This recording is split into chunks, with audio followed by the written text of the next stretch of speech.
Buenas tardes a todos ustedes que nos están sintonizando hoy.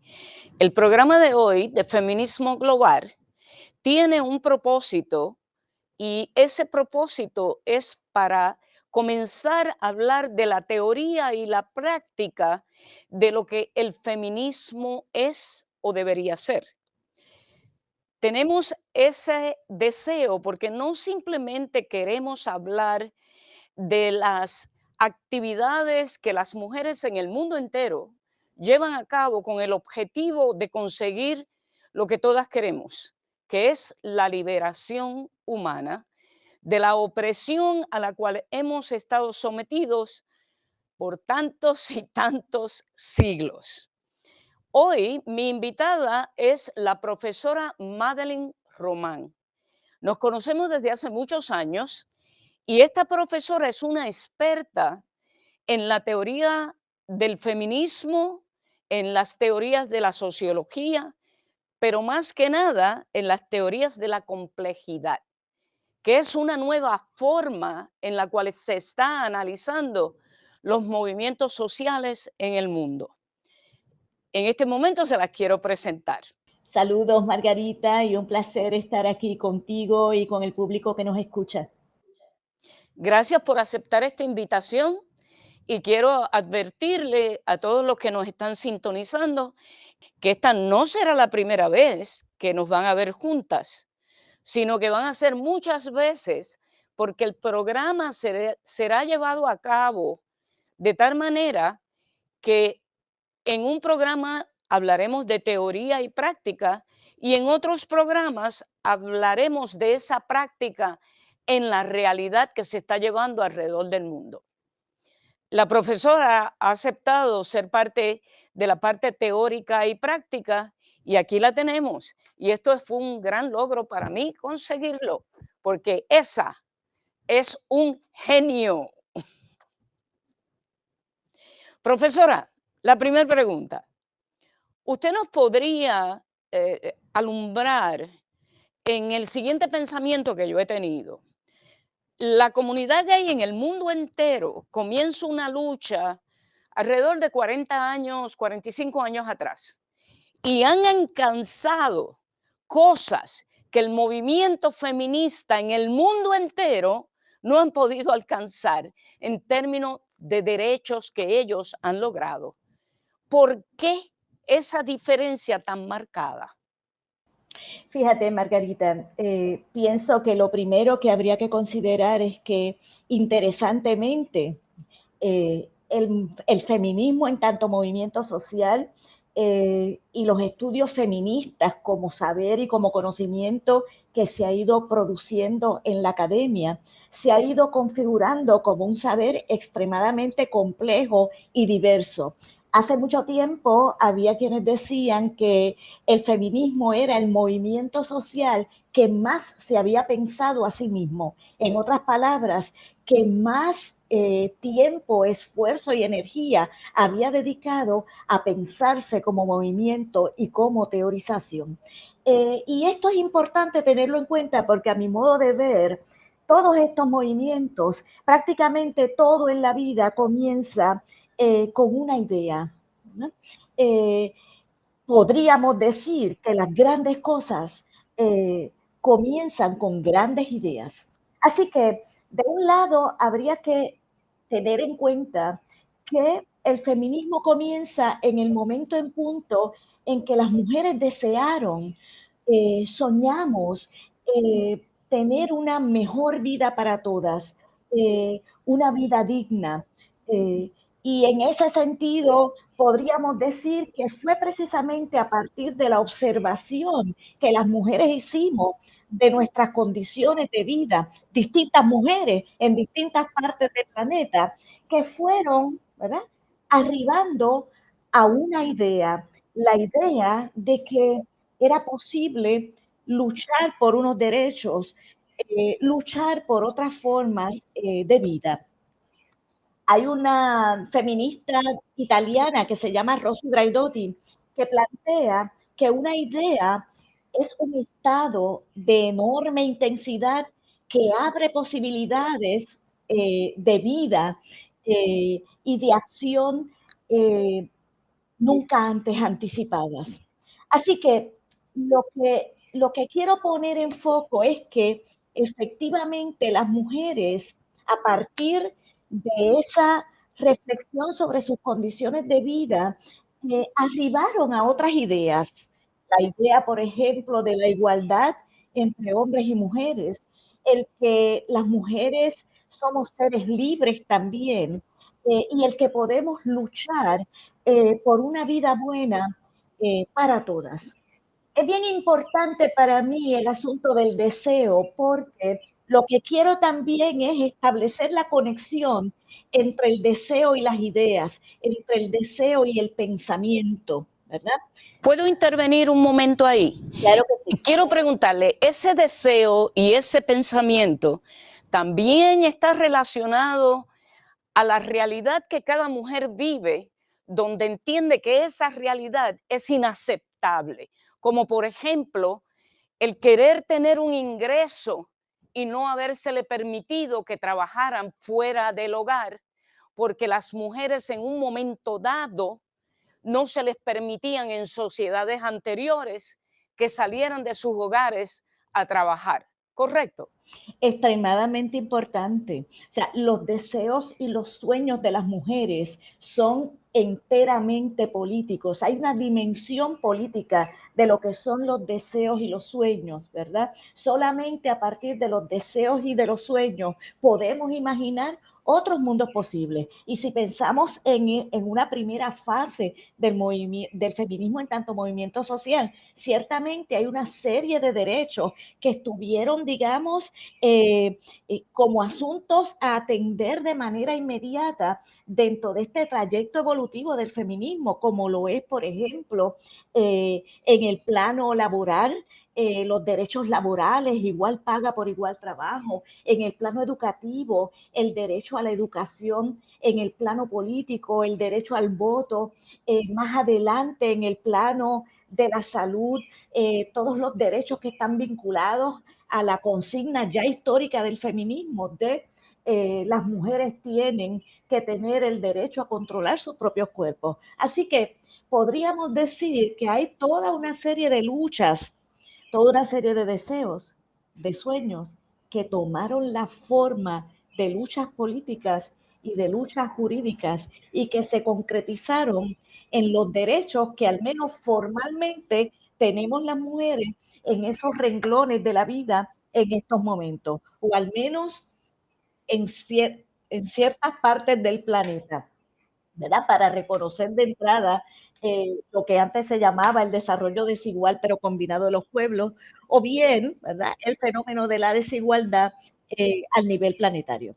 Así que Es interesante lo que está diciendo, profesora, porque la primer clase que yo cogí de ciencias políticas en la Universidad de Puerto Rico, el profesor de esa clase definió lo que era política para mí por el resto de mi vida.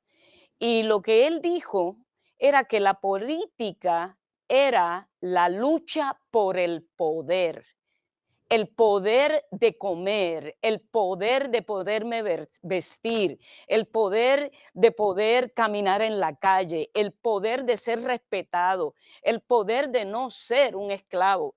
Y cuando esa definición fue puesta al frente mío sobre lo que era política, de ahí en adelante entendí claramente cómo y por qué es necesario que en las luchas de liberación entendamos que son luchas políticas y que son complicadas. ciertamente lo político tiene que ver con relaciones de poder en el sentido amplio. Y es bueno poner en foco que se trata de relaciones de poder en el sentido amplio para dejar atrás también ese entendido estrecho de lo que es la política para algunos que todavía la circunscriben al aparato de Estado o a la política partidista. Hablamos de política en el sentido de relaciones de poder amplias, ¿verdad?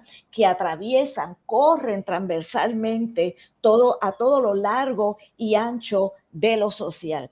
que va desde la discusión de todos los asuntos públicos hasta las relaciones personales y o afectivas de la gente. Y yo creo que el feminismo ha sido sumamente atinado y efectivo en comunicar ese mensaje. En un contexto particular, hace ya más de 2 décadas atrás, sabemos que el feminismo lanzó la consigna de que lo personal es político. Así que en ese sentido, esa consigna fue un esfuerzo de parte del feminismo de llamar la atención a que esas relaciones de poder no estaban circunscritas exclusivamente a las esferas de gobierno o al aparato de Estado. Ahora, quiero también traer aquí a tu consideración, Margarita, y al resto de la gente que nos escucha, un planteamiento que me parece hermoso también del filósofo francés Jacques Derrida, cuando lo dice de esta manera, él dice, podemos amar a más de uno. Es más, podemos amar a unos cuantos. Lo que no podemos amar es a la muchedumbre y por eso existe la política. A mí me encanta, ¿verdad? Pienso que este Wow. planteamiento es una joya, porque de alguna manera está comunicando que el horizonte de la política y de lo político tiene que ser arribar a una relación con el otro, con los otros, que sea comparable en términos de su valor como el que tenemos en el plano de las relaciones afectivas. Por eso me gusta ese planteamiento de Derrida. Es Eh, precioso lo que acaba de decir, profesora, precioso. ¿Podría decir otra vez el nombre si es de la Jacques, persona a quien usted citó? si es Jacques Derrida, y ese planteamiento está en un libro también, a mi modo de ver, hermoso, que se llama Políticas de la Amistad, que tiene que ver con la amistad como cuestión de la política. Es un texto hermoso porque no solamente está remitido a la amistad entre dos personas, sino también está remitido a la amistad como parte del proceso democrático en las sociedades. ¿No? Y que tiene que ver con Interesante. reconocer, por ejemplo, que el enemigo político no tiene que ser enemigo personal, ¿verdad? Y que la política y lo político tiene que siempre, ¿verdad?, mantenerse a un cierto nivel, en el nivel del respeto y de la dignidad que esperamos siempre nosotros del otro. Eso es lo que tenemos que dar al otro, aunque ese otro encarne una posición política que constituya un diferendo, ¿verdad? O una postura opuesta a la que nosotros tenemos. Pues entonces valdría en este momento yo preguntarle, el feminismo no tiene como enemigo al hombre, ¿correcto, profesora? Eso es correcto. Claro está, hay complejidad y la complejidad tiene que ver con que, y a propósito otra vez de la teoría, la importancia de la teoría y la práctica, hay complejidad en el sentido de que con toda probabilidad para muchas mujeres la forma inmediata que asume ese fenómeno histórico de la subordinación de las mujeres es en la figura del hombre o bien más allá de la figura del hombre, en aquellas prácticas imaginarios que encarnan una voluntad de poder cuya intención es el sometimiento del otro.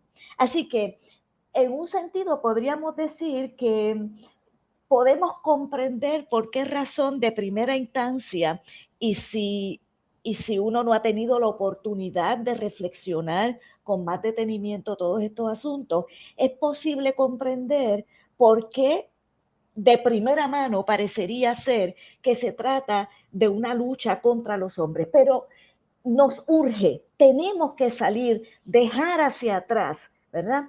Ese imaginario o esa forma en que se pensó o se representó el feminismo en un momento particular, porque después de todo lo que nosotros tenemos que reconocer es que eh, ampliar la libertad efectiva de los sectores que históricamente han ocupado una posición subalterna nos libera a todos y nos fortalece como sociedad. Y eso es lo que me parece que es importante.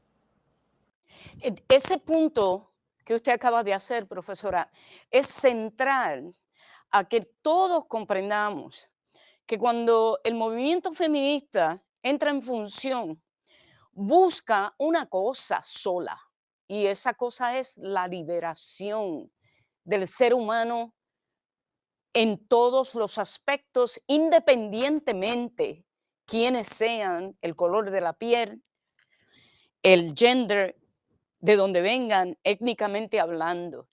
Y ha habido un esfuerzo grande por la oposición a los derechos de la mujer que han tratado de confundir esta realidad de que las mujeres feministas lo que buscan es la opresión de los hombres.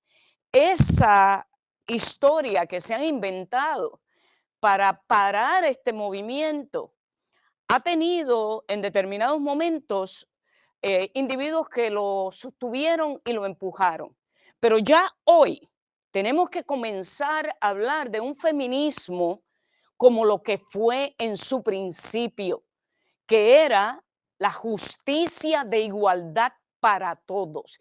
Y le pregunto yo a usted, profesora, cuando hablamos de esto, usted ha conversado conmigo sobre la teoría de la complejidad y me interesaría que nos hablara sobre eso un poco más para que podamos entonces enmarcar toda esta discusión bajo esa teoría. Sí, antes de entrar en lo que es la teoría de la complejidad o el pensamiento complejo, como también se le ha llamado, o el paradigma de la complejidad, quiero entrar primero en las relaciones entre teoría y práctica. ¿Ok? ¿Por qué?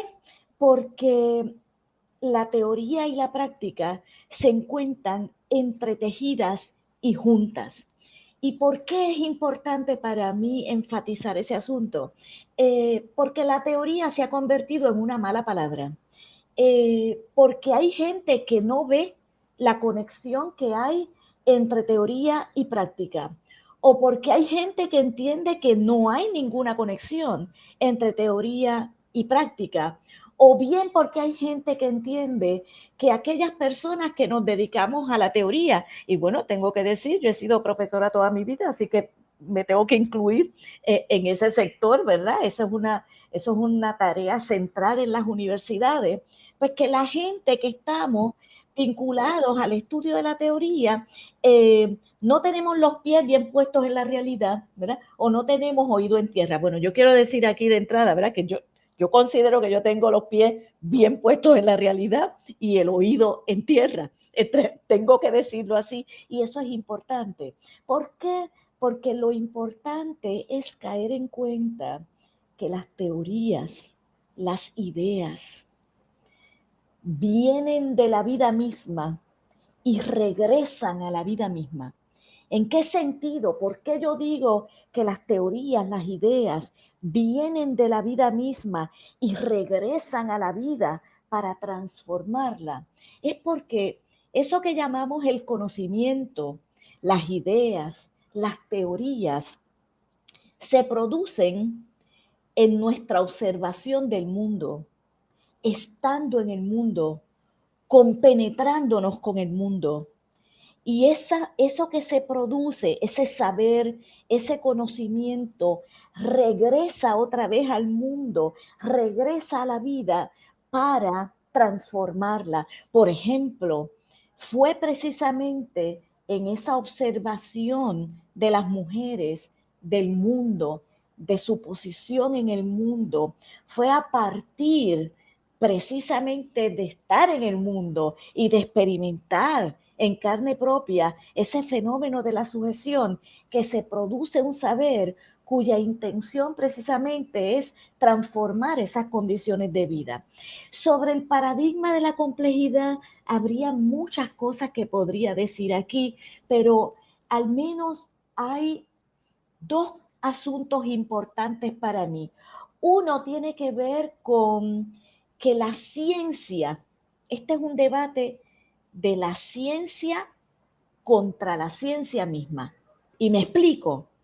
en el sentido de que lo que ya podemos llamar la vieja ciencia, el saber científico que se produjo en el mundo hasta principios del siglo XX, partía de la premisa de que las leyes del universo eran leyes de estabilidad, de orden, de equilibrio. Hoy por hoy sabemos, debido al paradigma de la complejidad, que las leyes del universo son de inestabilidad, de desequilibrio, de desorden, de desorganización máxima, y no hay ninguna lectura en negativo, o sea, eso no es ningún problema, eso es. Y en ese sentido, vamos, ¿verdad? Tanto en el trayecto de nuestra vida personal como en el trayecto de las sociedades, confrontando problema tras problema, desafío tras desafío. Bueno, y eso es lo que es, porque eso es lo que es la vida. Lo otro sería la paz de los sepulcros, ¿verdad? El descanso perpetuo que es la muerte. Así que podríamos decir entonces que el feminismo, al igual que otros movimientos sociales, ha confrontado en su trayecto muchísimos desafíos, muchísimas pugnas, muchísimos conflictos internos y externos, como cualquier otro movimiento o como cualquier otro fenómeno político. Eso es un asunto, ¿verdad? Que no hay ninguna anomalía en los problemas, no hay ninguna anomalía en las crisis. Las crisis, los problemas, los, los conflictos, las pugnas son parte constitutiva de la vida. Y el otro asunto importante del paradigma de la complejidad es reconocer que las cosas no son blancas o negras, no son, Podríamos ahí, eh, ujú, sino que po- hay complejidad, hay grises, predominan los grises, ¿verdad? podríamos ahí decir, quiero hacer un paréntesis aquí. Cuando estaba definiendo lo que es teoría y lo que es práctica, me voy a quedar en este momento en la teoría. En ese momento que usted estaba explicando eso, podríamos decir, como Juan del Pueblo diría, la teoría es el pensamiento mío de lo que me pasa a mí diariamente y yo tratando de explicarlo para que sea algo que yo entiendo, algo que yo puedo mejorarlo, cambiarlo y buscar la forma en que esa realidad que yo vivo se convierta en algo positivo, agradable y bueno para mí. Que la teoría no es nada más ni nada menos que el yo como ser humano vivir una vida donde pienso, donde trato de entender lo que está pasando a mi alrededor, por qué pasa lo que pasa a mi alrededor, de dónde viene, por qué ocurre, cómo yo puedo detenerlo si no es bueno para mí y cómo yo puedo cambiarlo para que sea algo mejor, que me dé una calidad de vida mayor de la que tengo. ¿Podríamos ponerlo de esa manera también? Exactamente, Margarita. De esa manera, porque fíjate que hay gente que vive mecánicamente. Hay gente que vive sin pensar, sin reflexionar ni su vida ni los asuntos que están en su entorno, ¿verdad? Y lo que yo estoy tratando de comunicar aquí es algo que lo dijo el filósofo español Fernando Sabater cuando dijo que una vida sin examen no vale la pena vivirla. En otras Wow. palabras, que lo importante de la vida es la capacidad que tenemos para en el camino de vivirla, poderla reflexionar también. Fíjate que la Wow. filósofa política Hannah Arendt hizo un señalamiento similar cuando nos convocó a asumir la actividad del pensar como forma de vida consistente. O sea, para Hannah Arendt, pensar es una forma de vida.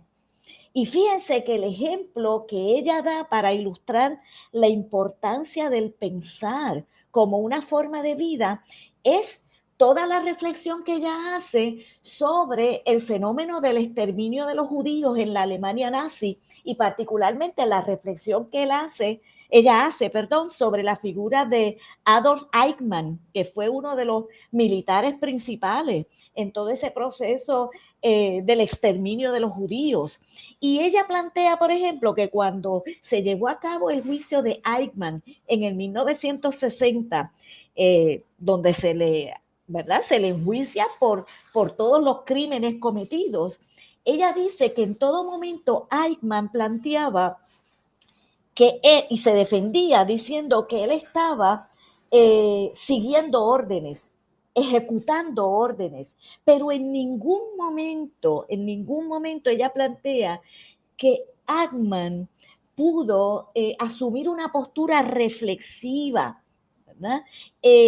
Sobre el hecho de que esas órdenes que él estaba siguiendo implicaron el exterminio de millones de personas. Y eso es lo que ella llama la incapacidad para pensar.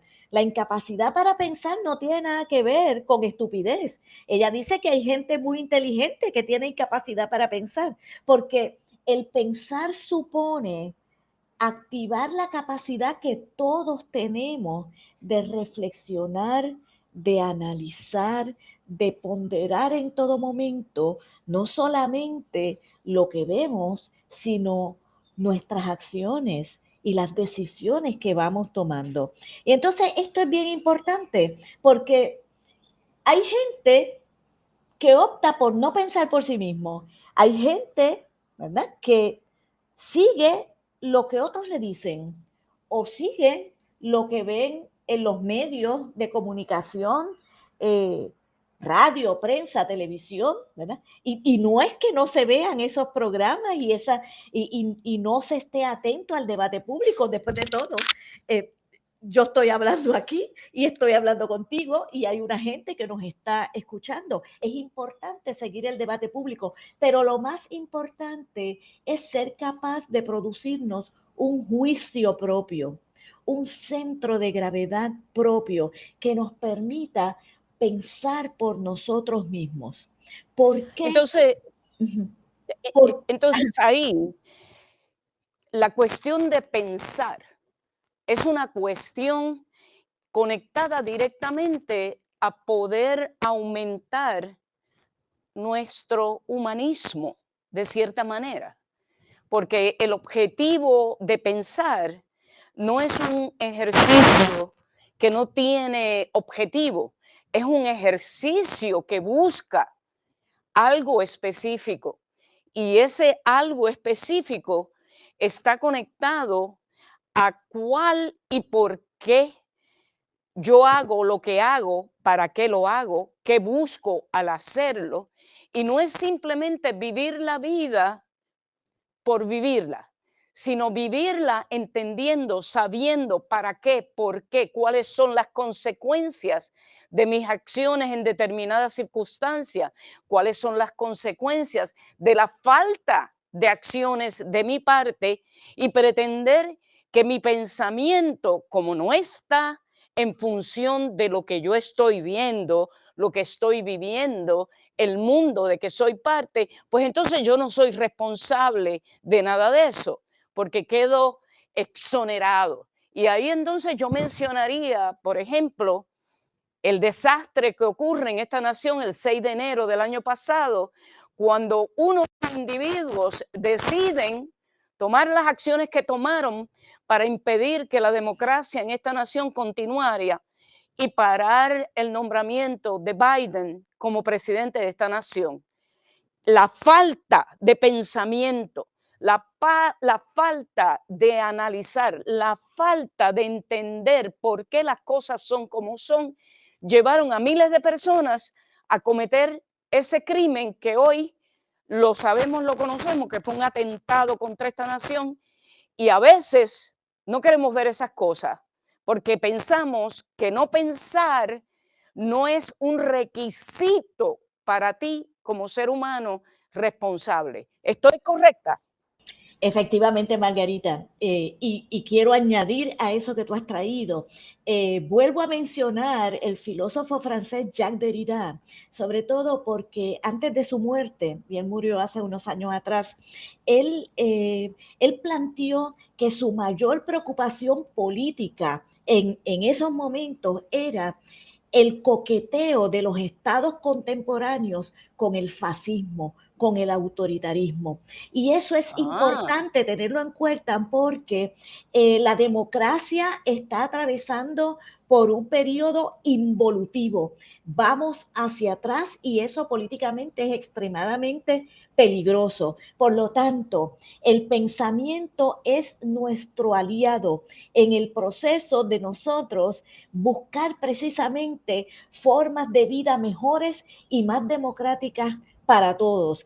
Es importante en el plano personal y es importante en el plano político. En el plano personal, porque posibilita que activemos nuestra potencia, la capacidad de nosotros discernir críticamente en un contexto como el que estamos en estos momentos, que todos ustedes saben, ¿verdad? Hay toda una discusión alrededor del concepto de posverdad, que tiene que ver con una discusión alrededor de cómo ha declinado el valor de la ciencia, porque la gente se deja llevar por lo que aparece en las redes sociales, en las llamadas teorías conspiratorias, eh, en, en información que son factualmente falsas, y en ese sentido solamente activando esa capacidad crítica de pensamiento, nosotros podemos transitar por toda esa avalancha de información que tenemos en estos momentos y poder discernir lo valioso tanto en el plano personal como político, como lo que no lo es. En el plano político esto es extremadamente importante. ¿Por qué?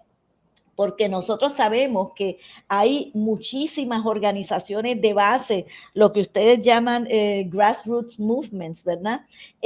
Activismos políticos y feministas que entienden que lo que hay que hacer es eh, tirarse a la calle sin reflexión ninguna, que es hora de actuar y no pensar.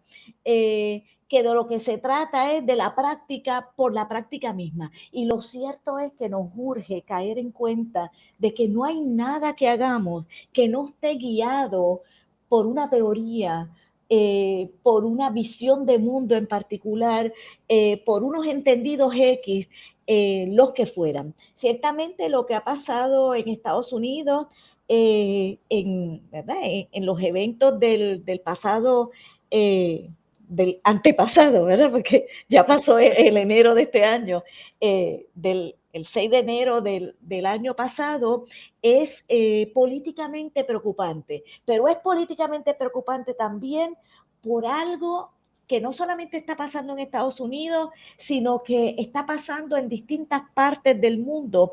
Y es que hay un autor hindú que se llama Arjun Appadurai, que tiene un libro titulado Fear of Small Numbers, el miedo a los números pequeños, donde él dice que parte de lo que está pasando es que se producen identidades predadoras.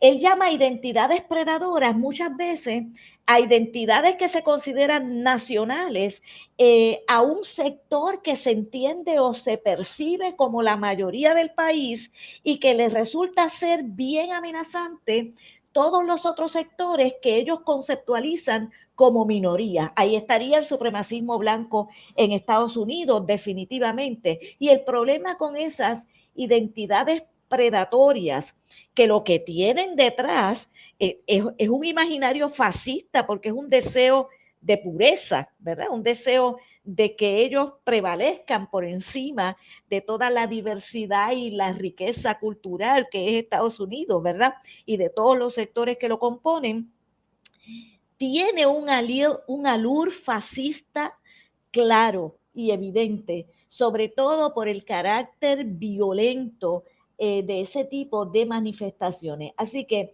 me parece importante y el feminismo tiene que estar unido a estas luchas más amplias y particularmente a lo que parece ser un retroceso, no solamente de la democracia formal, ¿verdad? Que implica partidos políticos, votaciones, fíjate que se está cuestionando incluso el sistema electoral, ¿verdad?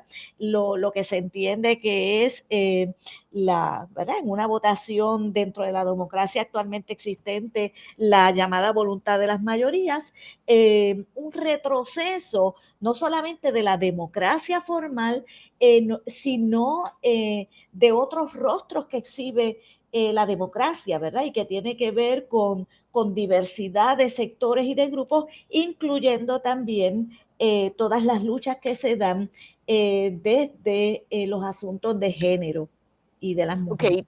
vamos a tocar, permítame tocar un punto ahí porque no quiero que se vaya. Uh -huh. Cuando, cuando el feminismo monta el movimiento de lucha para conseguir los objetivos que se plantea, sea el objetivo en un momento dado de que se le permitiera a la mujer el derecho al voto.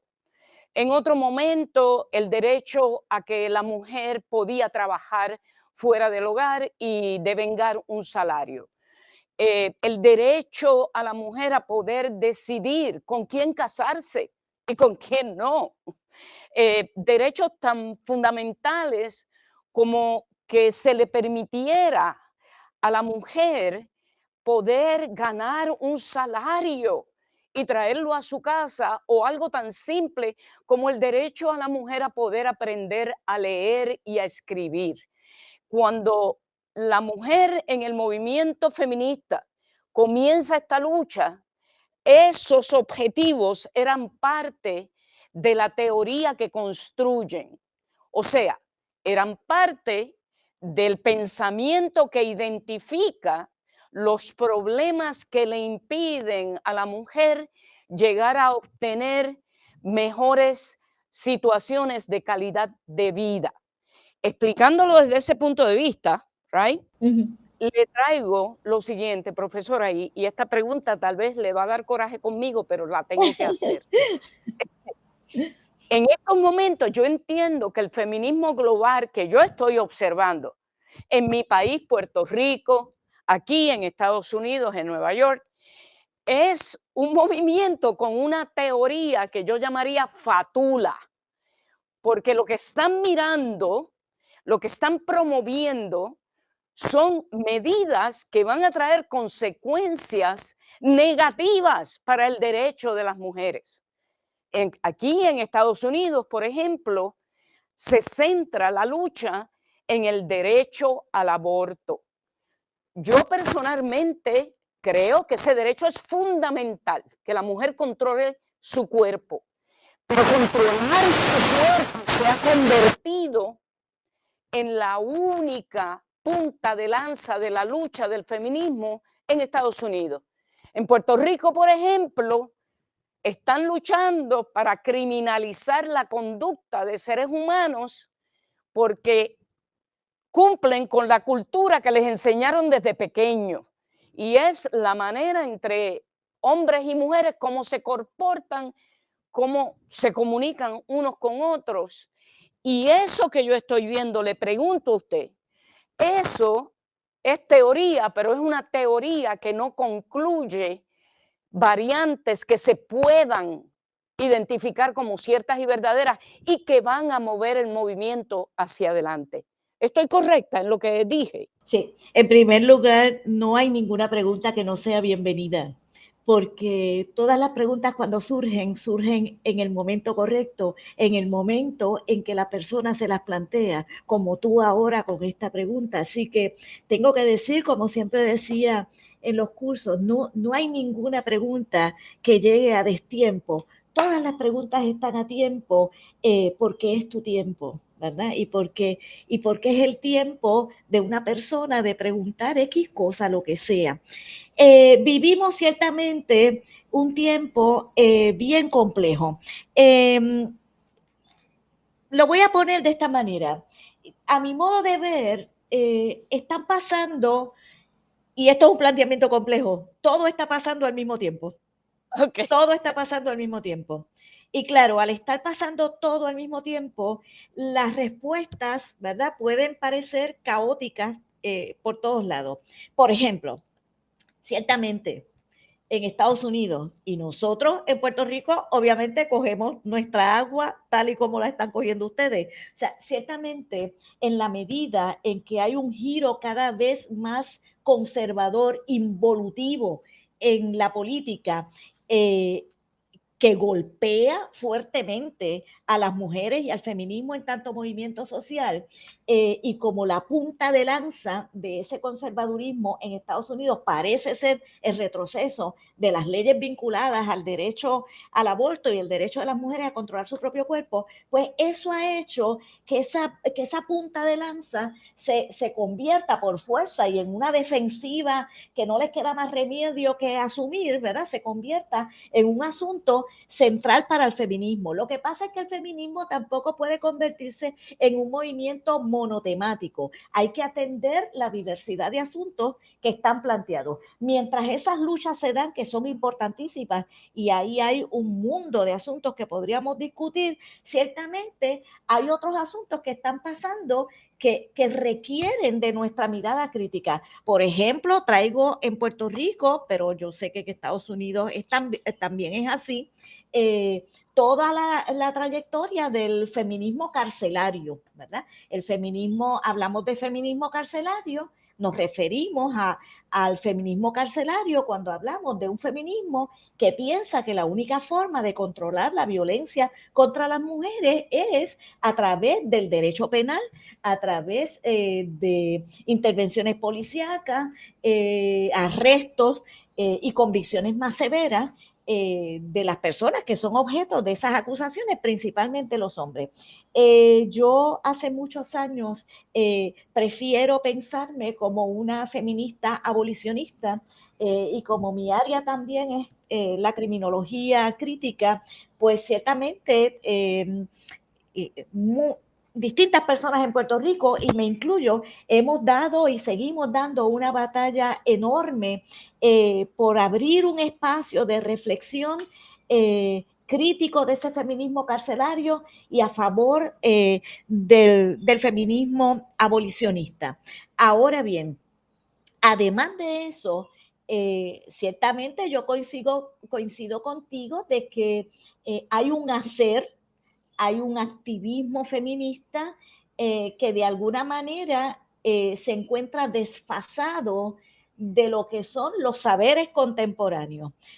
Por ejemplo, todo el debate en torno al fenómeno carcelario es un debate que lleva tiempo. El movimiento abolicionista en el mundo, no digo yo en Estados Unidos, lleva tiempo también. Y aquí en Puerto Rico recientemente se aprueba un estatuto de feminicidio que supone que la persona recibe una condena de 99 años de cárcel sin condiciones atenuantes de ningún tipo. Así que en ese sentido es interesante que podrá haber algunos discursos que surgen de aquí y de allá en favor de otras medidas que no sean las carcelarias, pero se apoya abrumadoramente y con el respaldo activo de ese feminismo, ese estatuto de feminicidio. Así que hay otra cosa importantísima que yo creo que me parece importante mencionarles en estos momentos, y es que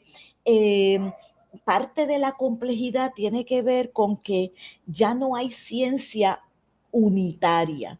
Quiere decir que la ciencia también se ha convertido en un espacio de conocimiento extremadamente diverso y heterogéneo. Por eso creo que es importante tener en cuenta lo que en su momento dijo el filósofo francés Michel Foucault en su libro La verdad y la forma jurídica, cuando dijo que tenemos que acercarnos al conocimiento no como filósofos, sino como políticos, porque es en la manera en que los hombres, y habla de hombres, por eso digo hombres, en que los hombres luchan entre sí, se oponen, tratan de dominarse unos con otros, que podemos entender lo que es el conocimiento. Y él dice algo que es una joya importantísimo. Él dice, hay conocimiento porque hay batalla y porque el conocimiento es el efecto de esa batalla. Bueno, pues aquí lo que tendría que decir es que el feminismo también es un movimiento diverso, es un movimiento contradictorio. Hay ciertamente flancos, sectores, brazos de ese movimiento que están asumiendo posturas, a mi modo de ver, completamente desfasadas de los tiempos y de las luchas que habría que dar en estos momentos, pero hay también allí mismo mucha lucha, hay batalla allí dentro como lo hay en todos los demás movimientos sociales, ¿verdad? Así que es complejo porque cuando Foucault dice tenemos que aproximarnos al conocimiento, no como filósofos, sino como políticos, también lo que está puesto allí es que, que las teorías, y esto lo dijo el filósofo Baruch Spinoza, dijo que las teorías hay que verlas también por los afectos que producen, por, por las posibilidades que abren. Y entonces, en ese sentido, nos tenemos que acercar al conocimiento teniendo como horizonte el mundo que queremos contribuir a producir. Y voy a dar un ejemplo del debate prohibicionismo en drogas, en materia de drogas, prohibicionismo versus medicación de las drogas.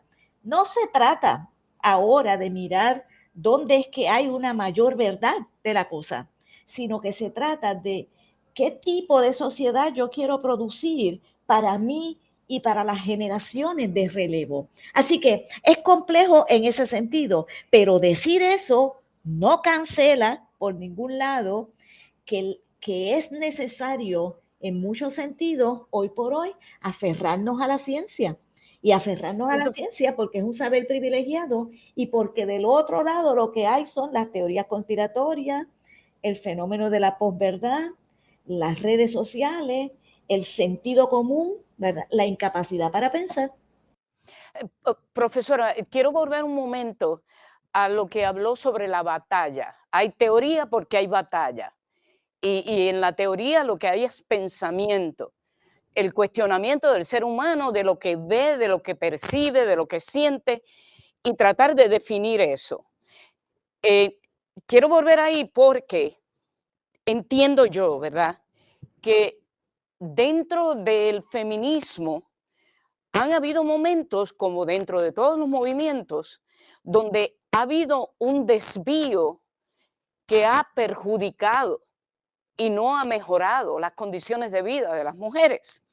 Quiero volver ahí porque yo personalmente pienso que estamos estancados en el movimiento feminista a nivel mundial y no estamos moviendo la aguja en la velocidad y la dirección correcta para lograr esta igualdad que debió haber existido siempre entre todos los seres humanos. Y en este momento no estoy hablando simplemente de hombres y mujeres, estoy hablando de seres humanos de todos los colores, de todas las razas, de todas las nacionalidades. Y el feminismo, en mi opinión, su fundamento es la igualdad entre los seres humanos.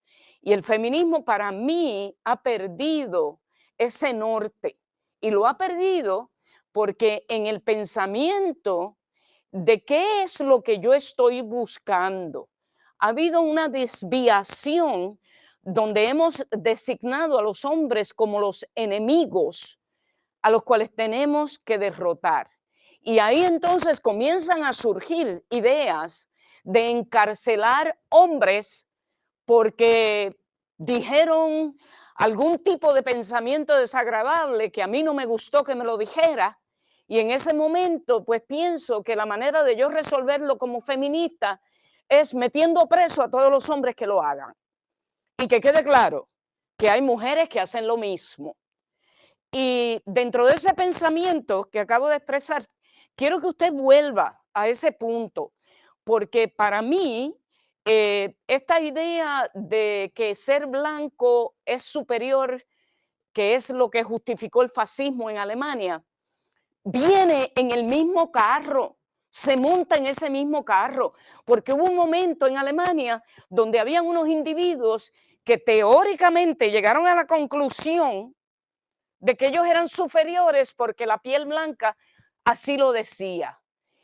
Eso fue teoría en un momento dado, pero también era una teoría que lo que hacía era exterminar al mundo entero.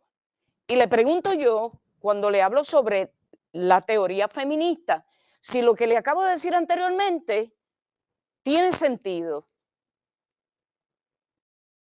Voy a enfatizar, hay conocimiento porque hay batalla y porque el conocimiento es el efecto de esa batalla. Quizás una manera de, para las personas que nos escuchan, de comprender eso, es mirar cómo en Estados Unidos y en otras partes del mundo también, en un contexto particular proliferaron un montón de investigaciones revestidas con el discurso cientificista, cuya intención era probar que los negros eran inferiores a los blancos.